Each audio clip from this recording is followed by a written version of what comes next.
बिस्मिल्लाहिर्रहमानिर्रहीम। अस्सलाम वालेकुम फ्रेंड्स, ग्रीन कैरी चैनल में खुश आमदीद। और मैं हूं आपका दोस्त राना। दोस्तों, पोपी प्लांट बहुत ही खूबसूरत और ज़बरदस्त सा पौधा है। इसकी केयर और इनके फूलों के बारे में और रिपोर्टिंग के बारे में आज गुफ्तगू करेंगे। हमारी वीडियो को लास्ट तक ज़रूर देखना, बहुत अच्छी सी इंफॉर्मेशन मिलेगी।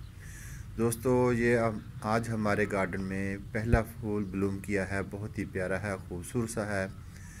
तो गार्डन में बहुत सारे फूल आस्ता आस्ता ब्लूम कर रहे हैं। हर आने वाला दिन हमारे लिए नए नए फूल लेकर आ रहा है, बहुत ही खूबसूरत है। तो इसके हमने अर्ली सीज़न बहुत सारे पौधों के सीड जो हैं वो ग्रो किए थे। तो इसके साथ लेट भी बहुत सारे पौधों के फूल जो है वो हमने ग्रो किए।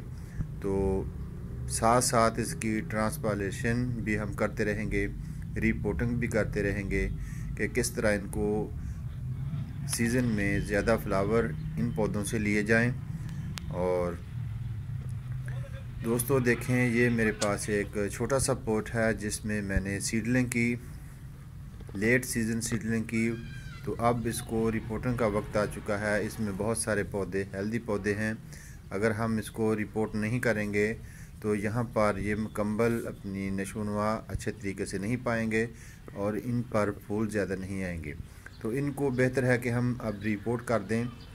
तो दोस्तों, इसके साथ मेरे गार्डन में आज बहुत ही ज़बरदस्त सा फूल, सरसों का फूल खिला है।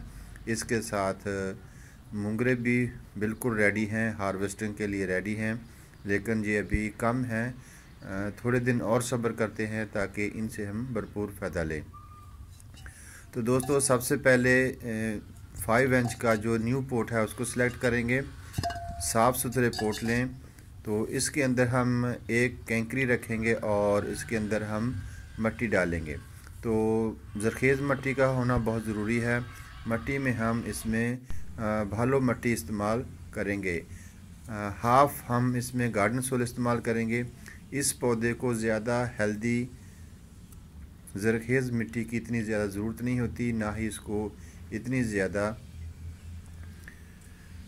खादों की ज़रूरत होती है। तो इसलिए हमें नॉर्मल मिट्टी जो है वो हम यूज़ करेंगे।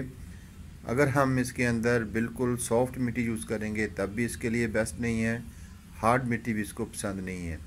इस पौधे को ज़्यादा पानी भी पसंद नहीं है।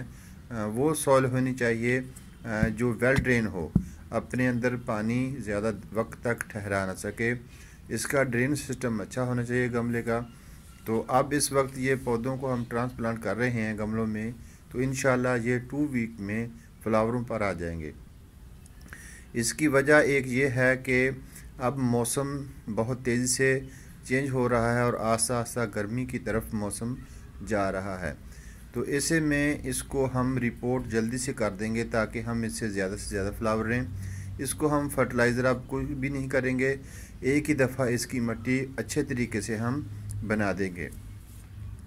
तो इस तरह दोस्तों, मैंने तमाम प्लांट जो है वो ट्रांसप्लांट कर दिए हैं। इसमें और भी मेरे पास फूलों वाले पौधे थे जो इसके साथ बाहर निकल आए, तो उसको भी हम अलग अलग गमलों में लगा देंगे। तो ये पौधा इतना बड़ा नहीं होता, सिर्फ इस पौधे पर जो फूल आता है उसकी स्टिक ज़्यादा लंबी होती है। तो गार्डन में इस पौधे को हम अपने दूसरे गमलों के पीछे रख सकते हैं, क्योंकि इस पर एक लंबी सी स्टिक निकलती है और उस पर फूल बहुत ही प्यारे होते हैं। तो हम इंशाल्लाह 1 हफ़्ते में इसको पिंचिंग भी करेंगे ताकि इसके अंदर से और नए कलियां निकल सकें। तो दोस्तों, अब हम तमाम गमलों को भर कर पानी दे देंगे ताकि इसको मुकम्मल जो है वो नमी पहुंच जाए।